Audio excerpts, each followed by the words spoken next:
শিকার গেছ না হ্যাঁ আমাকে মাপসত না মাপসত না আর পানো পাড়ো এটা আর ব্যথা ব্যথা।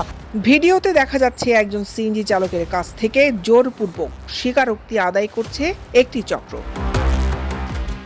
মূলত সিএনজি ছিনতাইয়ের ঘটনা ধামাচাপা দিতেই ভুক্তভোগীর কাছ থেকে এইভাবেই জোরপূর্বক স্বীকারোক্তি নেয় চক্রের সদস্যরা। পরশুদিন রাতে ভোর 4টা বাজে আমার ফিরিঙ্গিবাজার বংশর মুখ থেকে ভাড়া করে নিয়ে গেছে পাথরঘাটা জলিলগঞ্জ চেনবোর্ডের এখানে। ওইখানে নিয়ে তারা আমার সাথে মানে কি হাতাহাতি পারাপারি মানে শুরু হয়ে গেছে। তারপর ওনারা 3-4 জন ছিল, তো আমি তো আর একা তো ওনাদের সাথে তো পারবো না, ওনাদের সাথে অস্ত্র চুরি টুরি ছিল। আমার পকেটে টাকা পয়সা যা ছিল আমাকে মাইরা দুইটা নিয়ে গেছে। প্রথমে চক্রটির একজন সদস্য যাত্রী সেজে সিএনজিতে ওঠে, পরে গন্তব্যে পৌঁছালে ওত পেতে থাকা চক্রের অন্যান্য সদস্যরা মিলে দেশীয় অস্ত্রশস্ত্র নিয়ে মারধর ও ভয় দেখিয়ে চালকের জোরপূর্বক জবানবন্দি নেয়।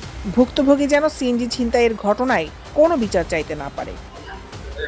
রাত 4 ঘটিকার সময় চক্রের এক সদস্য যাত্রী সেজে সিএনজি ভাড়া করে বংশাল রোডের মুখ থেকে জলিলগঞ্জে নিয়ে যায়। যাত্রীকে নামিয়ে ভাড়া গ্রহণের সময় সেখানে ওত পেতে থাকা অন্যান্য ছিনতাইকারী মিলে ড্রাইভার মনিরকে ধারালো ছুরি দ্বারা আঘাত, গুরুতর জখম করে মোবাইল ফোন, নগদ 10,000 টাকা এবং বিভিন্ন কাগজপত্র সহ সিএনজি নিয়ে পালিয়ে যায়। মুখে এগুলো ঘুষি মারছে, তো এগুলো ঘুষি মারছে আমার মাথা নাই, তো মাথায় এটা আপনি হাত দিয়ে দেখেন না, এটা সব ঢিলা হয়ে গেছে।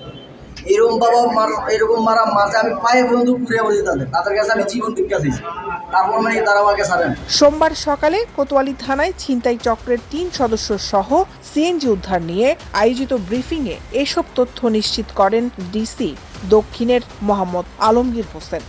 এই অভিযানিক টিম পাঠিয়েছি এবং তাদের এই যে সোর্সের দেওয়া তথ্য মতে আমাদের যে সিসিটিভি ফুটেজ আছে, আপনারা জানেন যে পুরো কোতোয়ালি থানা এরিয়াকে আমরা সিসিটিভির আওতায় নিয়ে এসেছি। দৈনিক আজাদী নিউজ ডেস্ক।